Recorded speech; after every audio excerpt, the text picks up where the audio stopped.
బామ్మ, నేను మిమ్మల్ని ఒక విషయం అడగాలి. అడగండి బాబు. ఈ ఇంటిలో వంట చేయడం ఎప్పుడు స్టార్ట్ చేస్తారు చెప్పండి? అప్పటి నుండి నేను ప్రతిరోజు 3 పూటలా ఇక్కడే తినాలనుకుంటున్నాను. అంతేకాదు, వెజ్, నాన్ వెజ్ లాంటి రకరకాల ఐటమ్స్తో నాకు నచ్చినవన్నీ వండి పెట్టాలి. ఇంకా ముఖ్యంగా గంజి, అందులో నంచుకోవడానికి అదేంటబ్బా పేరు? ఉల్లిపాయ. ఎస్ ఎస్, ఉల్లిపాయ. దానికేముంది బాబు, 3 పూట్లు కాకపోతే 4 పూట్లు తినండి. మీకు కావాల్సినవన్నీ చేసి పెడతాను. థ్యాంక్ యూ బడ్డీ. సంతోషం బాబు. ఓకే తారక్, మరి నేను బయలుదేరుతాను. అయ్యా చెప్పమ్మా. నాకు మీ అనుమతి కావాలి.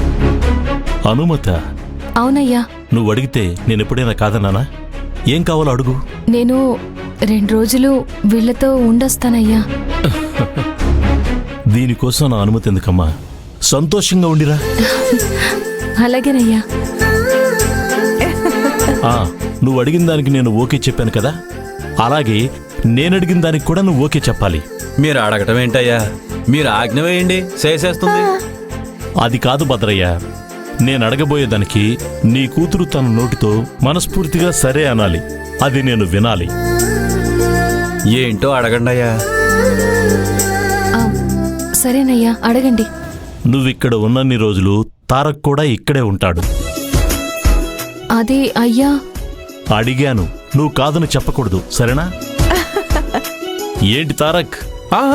Okay daddy. ఎన్ని రోజులని ఇలా ఇంట్లోనే ఉంటారు? అందరినీ అలా కాసేపు బయటికి తీసుకెళ్ళి తారక్. కొత్త ప్లేస్ కదా, 4-5 చోట్లకెళ్ళి సరదాగా తిరిగిరండి, సరేనా? Okay daddy, తీసుకువెళ్తాను.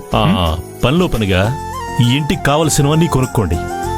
రే తారక్, నువ్వు దగ్గరుండి ఏమేం కావాలో కొనిపెట్టు.